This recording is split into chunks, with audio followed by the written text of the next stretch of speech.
Valley Connection is brought to you by RPS Video Productions.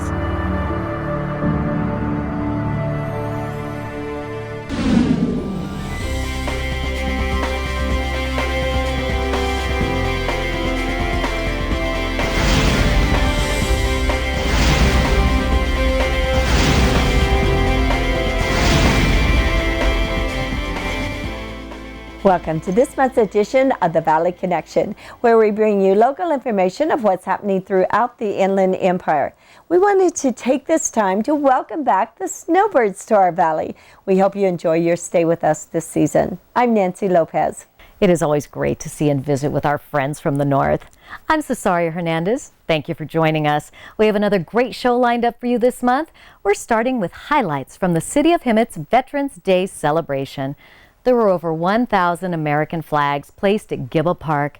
The San Jacinto put on a terrific, heartfelt ceremony honoring all veterans.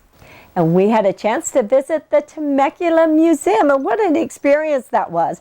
The history of Temecula area is very similar to ours, and you can see it all at the wonderful museum located in Old Town. And this is the time of year when you always seem to have so many extra cans and 2-liter bottles laying around the house from get-togethers and family coming over. Well, we have the perfect solution for that. Get down to your local recycling center. We went to ours and got the scoop on how to recycle. And we had the San Jacinto Mayor, Crystal Ruiz. She joined me here in the studio to tell me about some of the very exciting things that's taking place right here in the city of San Jacinto. We have so much more to share with you, so please stay with us and experience some of the Inland Empire through the Valley Connection.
We're at the Temecula Valley Museum, which is in the north end of Old Town, Temecula.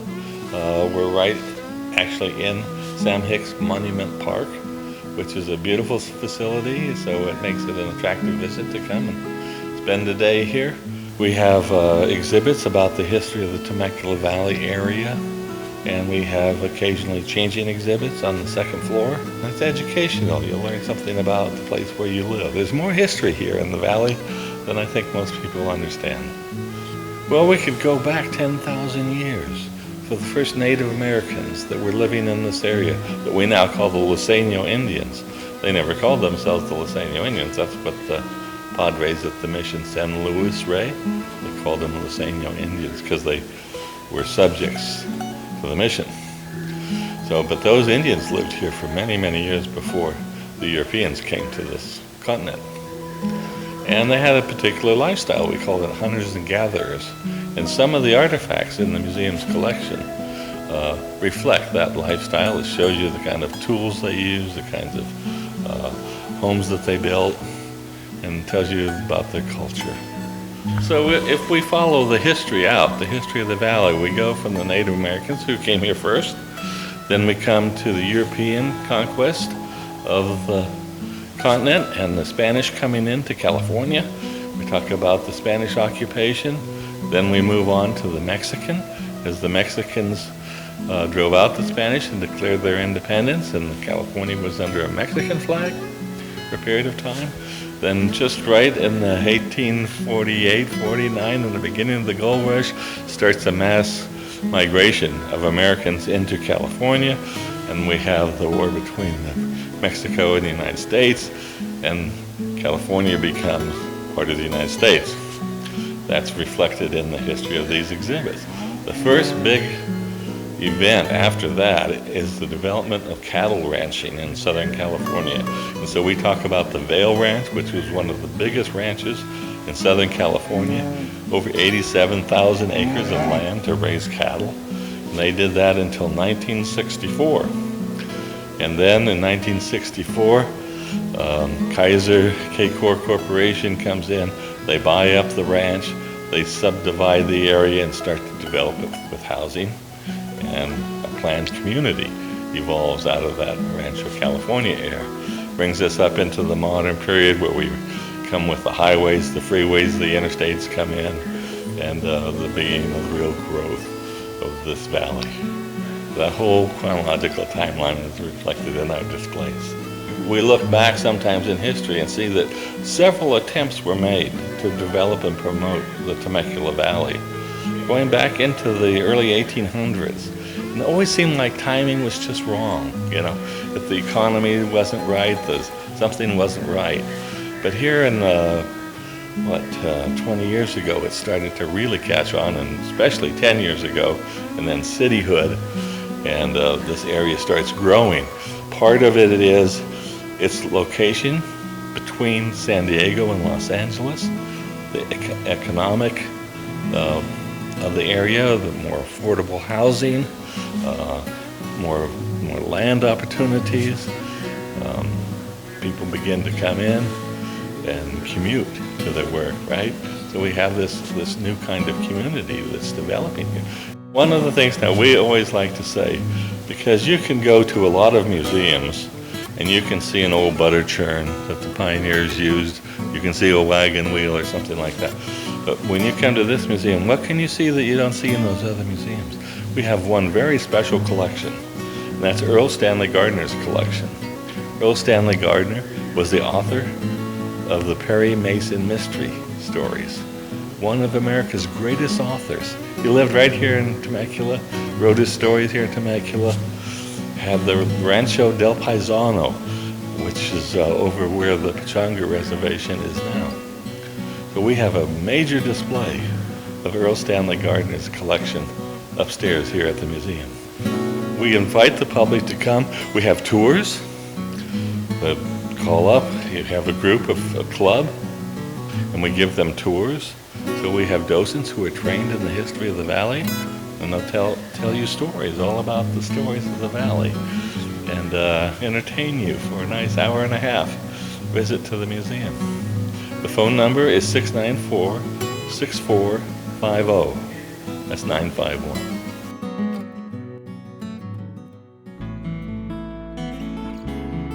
The Camelot, a magnificent place locals describe as a castle. Located in the beautiful San Jacinto Valley, holiday retirement.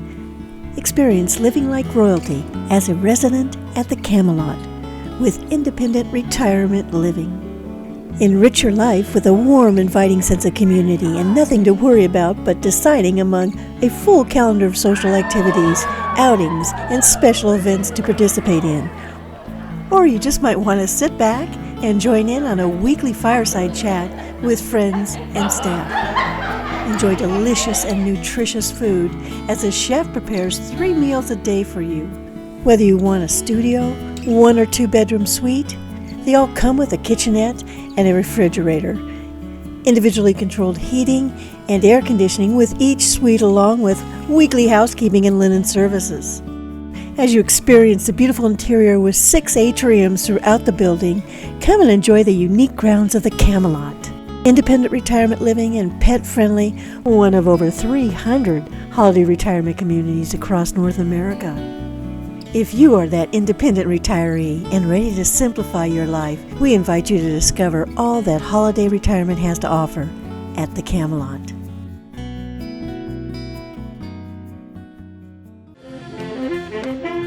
On a beautiful sunny day amongst 1,776 American flags placed at Gilbo Park by the Exchange Club of the Hemet San Jacinto Valley, honoring all who served.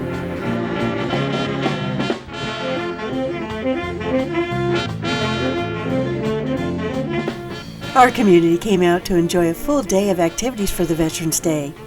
arts and crafts, vendors, food, kids' games, music, entertainment, and much more.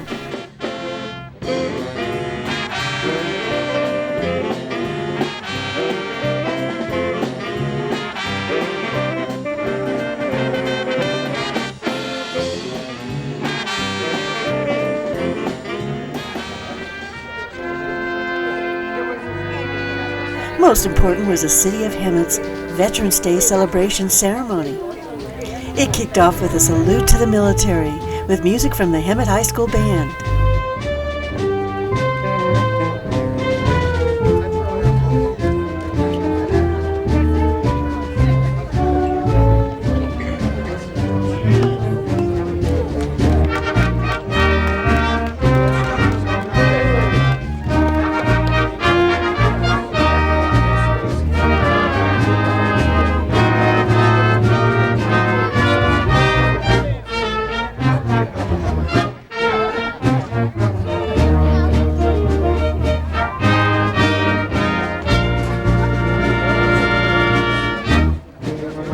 Keynote speaker was Navy veteran Assemblywoman Melendez. As a veteran, she doesn't consider herself a hero. We are patriots. We are defenders. We are protectors. But the majority of us are not heroes. Among us today, there are heroes. There are people who put themselves in harm's way, who did something that truly is heroic. So I would ask you as a veteran to save that term hero for those among our ranks who fall into that elite class who have earned that title. And they're sitting by you today, many of them. 3 special presentations were handed out. Mr. Joe Johnson of Hemet, presented by Mayor Pro Tem Bonnie Wright. Mr. Alin Silvas, Saboba Band of Lucenio Indians, presented by Chairwoman Rosemary Murillo. Mr. Walt Johnson San Jacinto, presented by San Jacinto Mayor Crystal Ruiz. The highlight of the ceremony was the unveiling of the Veterans Memorial Wall, where 2 names were added. Air Force Senior Airman Ryan Christopher Barkley of Hemet. Army Specialist Sonny Joseph Mazan of San Jacinto. We thank them for their service.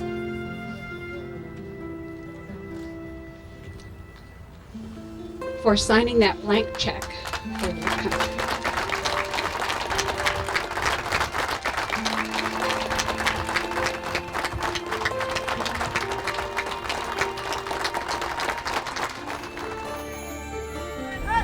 Ceremony comes to a close with a rifle salute by the American Legion Post 53. Playing of taps by Dave Brown, City of Hemet Police Chief.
This ceremony was a great tribute for those who served.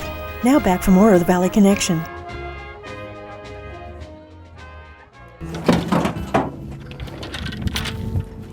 I really like my golf bag skate. Now that I'm older, this 60-pound bag's pretty heavy. Now I can get it to the cart without any pain to my back or knees.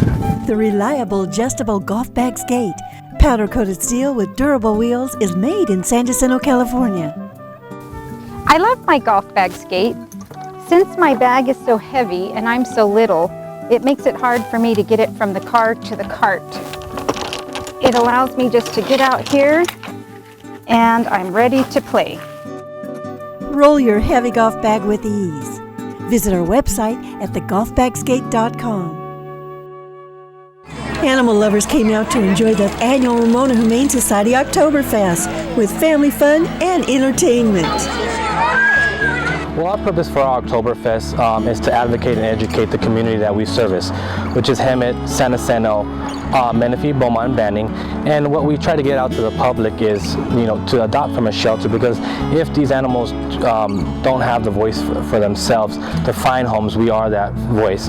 And we advocate that they have spayed and neutered, because unfortunately we do get a lot of animals in our Humane Society that are not spayed and neutered, they're not vaccinated, and unfortunately that creates a problem in our society in regards to overpopulation and illness in animals, to where if they adopt from a Humane Society at our Oktoberfest, they get an animal that's spayed and neutered, they get an animal that's vaccinated to help provide that stress of overpopulation and non-illness. And also we try to advocate as much as we can the proper care of an animal, so that way we can spread that word to the community, so we get less animals in that are ill, we get less animals that are overpopulated, and our goal is to spread that word so we have a less amount of animals coming in and more animals to homes and pets.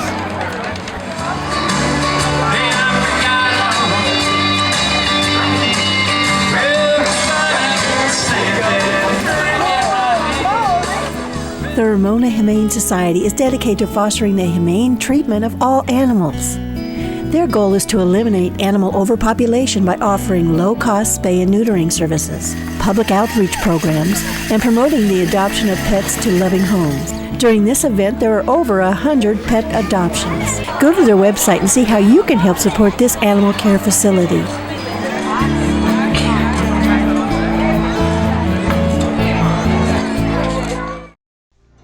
Hi, I'm Roger Schultz, Superintendent President of Mount San Jacinto College.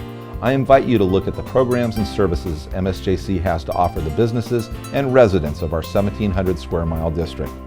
As your community college, we are familiar with the business needs of our communities.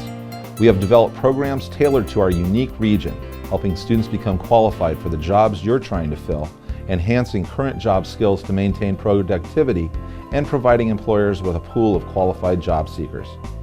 MSJC provides the education your staff members need to remain qualified in their jobs or to take their education to the next level through our transfer programs to a four-year university.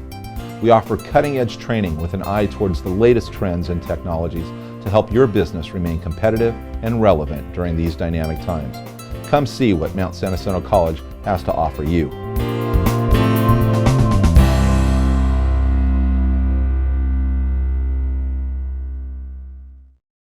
And welcome back to the Valley Connection. And I'm excited to have with me the Mayor of San Jacinto, Crystal Ruiz. Welcome. Thank you. Nice to be here. A lot of exciting things are happening for the city of San Jacinto, but recently you had your State of City address. Give us some highlights from that. We had so much fun at that State of the City address.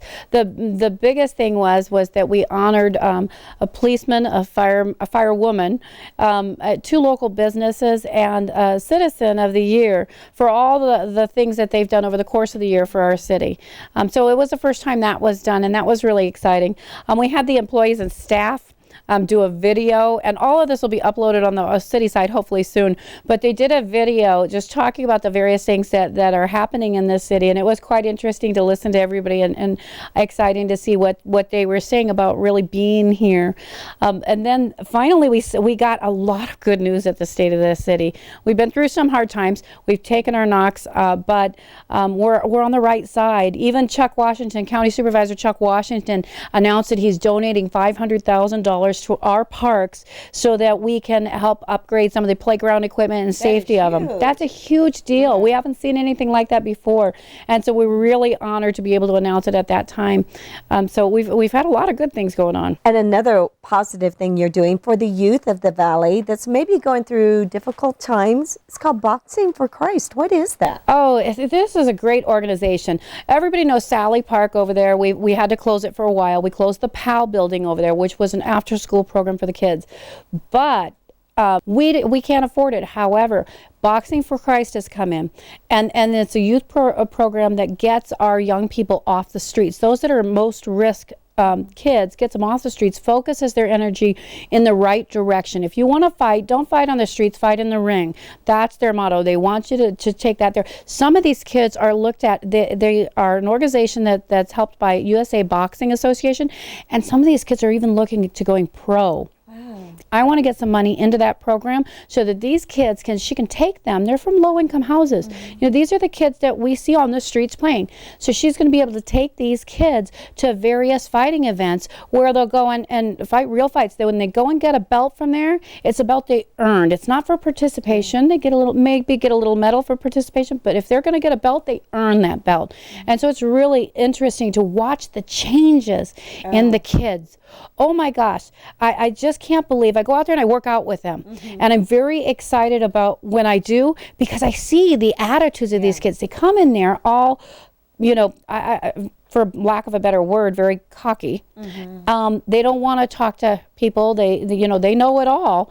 And these are the troubled kids. Yeah. By the time, you know, they're there just a few days, if they have any trouble, they want to call the cops. They want to call our PD. They go, I don't want to talk to anybody else, but I'll talk to the PD, because they know at that point that the PD's there to help. That's their friend now. Right. And it's they're now on the same team, so to speak. Exactly. And I let them know that these cops don't know everything. You have to open your mouth and tell them what's going on. And they want to listen. It's great to build that bridge, that bond. Exactly. It's a huge relationship. We only have about 30 seconds left. I know so much to talk about, but I do want to get in about the levee project that you are working on. Yes, the levee project is what's been holding up all the increase in businesses here, because of Ramona Expressway and Sanderson, that's all under a floodplain.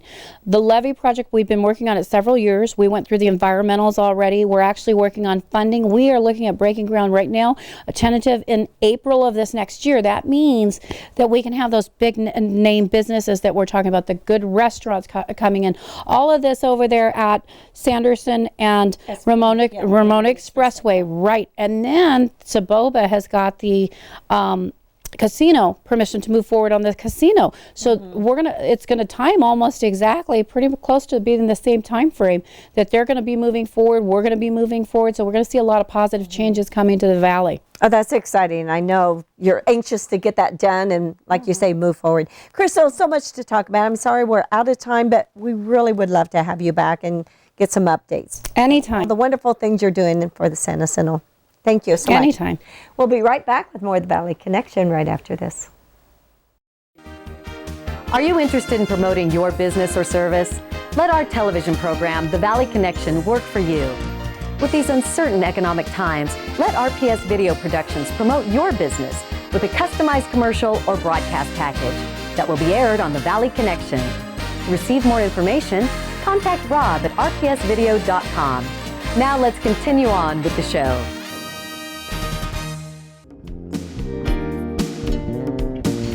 You know, during these times, we're all trying to do something to help the environment. Everybody talks about going green. Well, we've come up with a few ideas that may help to get some green into your pocketbook. We're talking about recycling. And today I'm with Carolyn Thorson, and she is with San Jacinto Recycling Center. Carolyn, you have been here since 1992, correct? Right, that's when we opened, and it's locally owned and operated. We do a great business here. Well, it looks like you do a great business here. Let's talk about some of the things that people recycle most often. I see a lot of plastic, a lot of aluminum. What are the things that you take here? Well, cans, of course, this is the number one. And we have 7 different kinds of plastic and glass.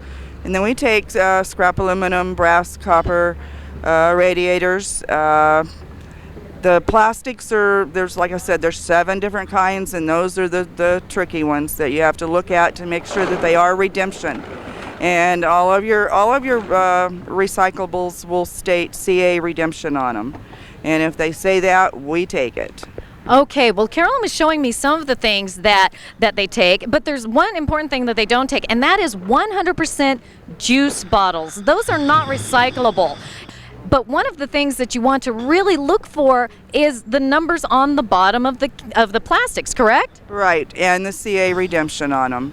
If they can be separated, that's great. If not, everybody doesn't know how to do that. So it's like, okay, but they all will say CA redemption on them. Okay, now what about caps? I've heard a lot about caps. Do we leave the caps on, take the caps off? What do we do? We take the caps off. The caps are not actually recyclable. They should go in your recycling at home. And we smash the plastic and compact it, and it won't compact with the lids on it. Now, Carolyn, you were also telling me that the actual monies, the redemption value, are set by the state. So there's not a great fluctuation between recycling centers. Your amounts are set, correct? Right. They're regulated by the state of what we have to pay. You can go a little higher, but of course, with the economy the way it is, not very many people are going higher. Well, there's some good money to be made here. In one of the trash cans, just a regular old-sized trash can, if you fill that up with plastic drinking bottles and things, you can get $7 or $8. Now, this is money that you would normally be throwing away. And I understand that with the cans, especially if they're smashed, it's even more money, correct? Oh, yeah. Yeah, you can get quite a few cans if you smash them. And, you know, if you're trying to save room at home, it's always good to smash them, and more will fit in your bags.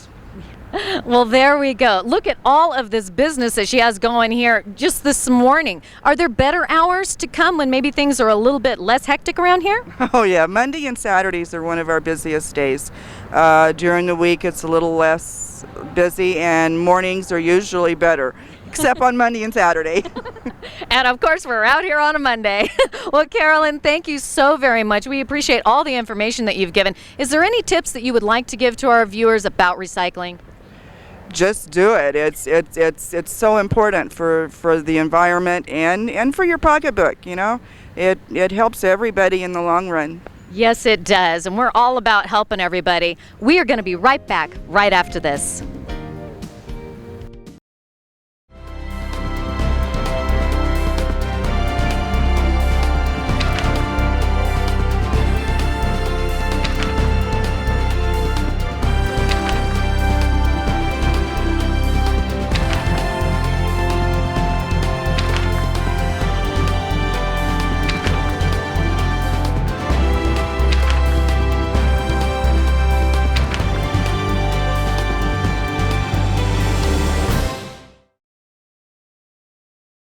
Welcome back to the show. And as we close, we would like to remind you of where you can find the Valley Connection. That's right. You can see us on your local cable station on Saturday at 9 a.m. and again at 5 p.m. as well as Fias 45 again Saturday 9 a.m. 5 p.m. And as always, you can check out our website at www.thevalleyconnection.net.